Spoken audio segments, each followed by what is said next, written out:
Dear Patriots, before the news starts, please subscribe to our patriotic channel by clicking the subscribe button. Give us a thumbs up to this video. Don't forget to leave your opinion below in the comments section. Share the news on Facebook and Twitter so your friends see it. Thank you. Nikki Haley eviscerates CNN's Wolf Blitzer for insulting President Trump's Jerusalem decision. After President Trump's groundbreaking decision to recognize Jerusalem as the capital of Israel, the United States UN Ambassador Nikki Haley has faced a lot from the anti-Israel UN and mainstream media. Haley explained to CNN's Wolf Blitzer that Trump's decision was just common sense. But it is significant, Ambassador, that you're not willing to say, the old city of Jerusalem or East Jerusalem is part of Israel. You say, that's still open to negotiation. Is that what I'm hearing? Asked Blitzer. Wolf, why would the United States say that? When we're pushing a peace process, that's really for the Palestinians and the Israelis to decide. If we decided that, we would be picking a side, responded Haley. She also tore apart the anti-Israel UN. And finally, I will not let this moment pass without a comment about the United Nations itself. Over many years the United Nations has outrageously been at the world's foremost centers of hostility towards Israel, said Haley. The UN has done much more damage to the prospects for Middle East peace than to advance them. We will not be a party to that. The United States no longer stands by when Israel is unfairly attacked in the United Nations. And the United States will not be lectured to by countries that lack any credibility when it comes to treating both Israelis and Palestinians fairly, said Haley.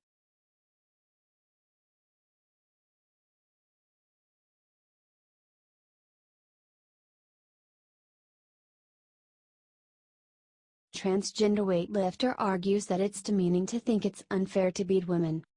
New Zealand's first transgender weightlifter Laurel Hubbard crushed the competition. Born a man, now identifies as a woman. Hubbard crushed all the natural-born women in a weightlifting competition.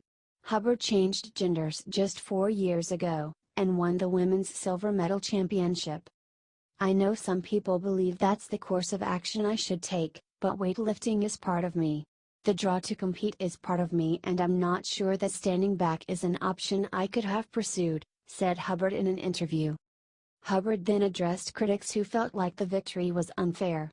Look, I've heard that and I think it's incredibly disrespectful to the other competitors. I don't believe there is any fundamental difference between me and the other athletes, and to suggest there is slightly demeaning to them, said Hubbard. I wonder if Hubbard's competition feels the same way. I think, as an athlete, you have to try to shut it out, because it just adds to the weight on the barbell, said Hubbard. Hubbard then mentioned how her parents inspired her. I have a huge amount of respect for my parents and a lot of love, because they've given me so much support over the years, and I suppose the advice my dad has given me over the years is just keep on going, fall over, get back up and keep on going, said Hubbard. Do you think Hubbard's victory is unfair?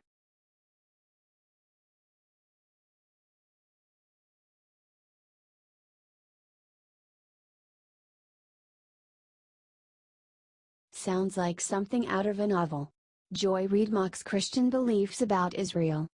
Joy Reid brought on author Frank Schaeffer to mock Christian beliefs as a reaction to Trump's decision to recognize Jerusalem as Israel's capital. That sounds like something out of a novel. Is it true that there are people who really believe that having Israel unified having Jerusalem unified under total Israeli control will bring on the end times? Asked Reid. Why yes Joy. You know I come from a fundamentalist evangelical background and I grew up in the 50s and 60s, I'm 65, and when I was a child this was the gospel end times version of reality that my parents believe in and many other evangelicals, said Schaeffer. Essentially, when you look at this, it was nothing to do with the Middle East or peace, or Palestinian rights or any of the difficulties that have represented themselves to responsible American political leaders or world leaders. This was all about what we're so familiar with Donald Trump and his nepotistic plan, throwing a little red meat to supporters and to big donors, said Schaeffer. Are you proud that President Trump has kept the promise to recognize Jerusalem? George Bush and Obama made the same promise but failed to follow through. Now that President Trump kept his promise, liberals are suddenly very against the decision.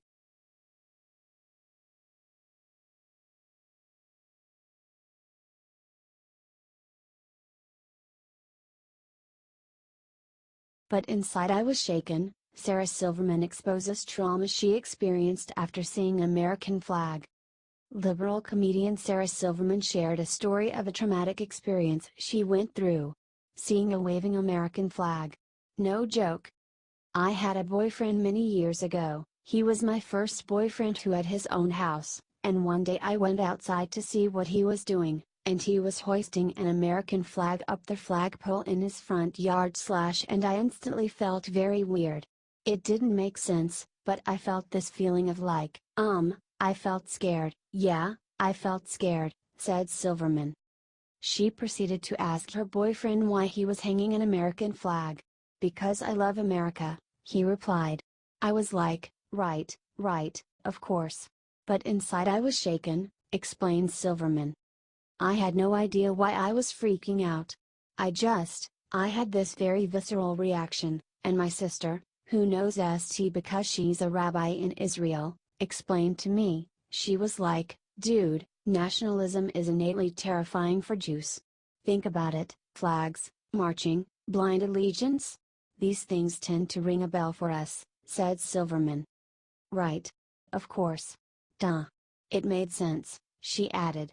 Later on she explained how saying America is number one is very offensive. I fear that we are number one. Nationalism is really like an old bed buddy of racism and xenophobia, said Silverman.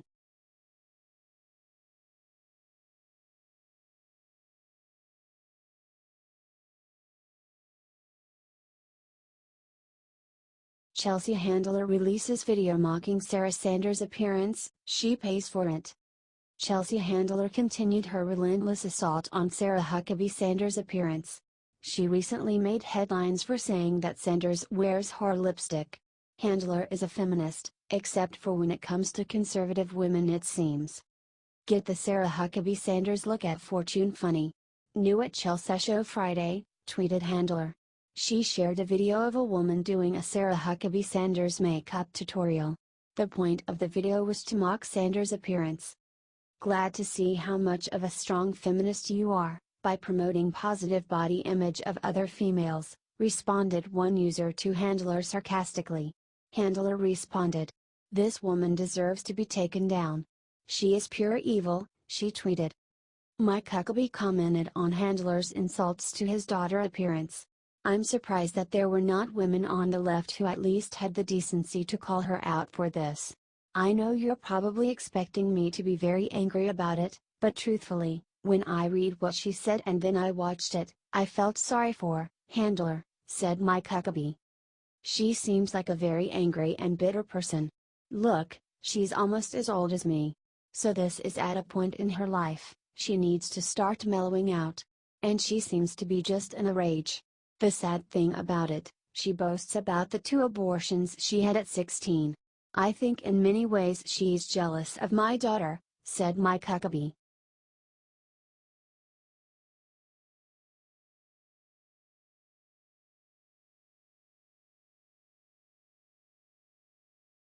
Trump egomaniac Bernie, he'll run in 2020 even if he's in a wheelchair. One factor that helped outsider businessman Donald Trump win the 2016 election was that liberal voters were so divided. Bernie Sanders and Hillary Clinton did not see how much harm they were doing to each other by relentlessly attacking each other during the primaries. Sanders did not give up even after his reasonable window of opportunity to overtake Hillary had long ended. As a result, many loyal Sanders supporters ended up deciding to vote for Trump or not vote at all instead of voting for Clinton. Donald Trump recently predicted that Sanders is so egomaniacal that he will likely run for president again in 2020, even though he will be 79 years old at the time. Trump said that Bernie would even run against him if he was in a wheelchair. Trump also surveyed the larger, uninspiring list of low-wattage, damaged goods Democrats who are likely to challenge him as an incumbent. and was not impressed. Said Donald, who is going to run against me in 2020? Crooked Hillary? Pocahontas? Trump is already working to knock out Warren before she has a chance to gain any traction. He recently told some Navajos at a Native American event, "You were here long before any of us were here. Although we have a representative in Congress who they say was here a long time ago. They call her Pocahontas." This clearly triggered hypersensitive Liz, who whined afterward, "It is deeply unfortunate that the President of the United States cannot even make it through a ceremony honoring these heroes without having to throw out a racial slur." Do you think Trump will have an easy time defeating self-important Bernie Sanders and dim-witted fraud Liz Warren in 2020?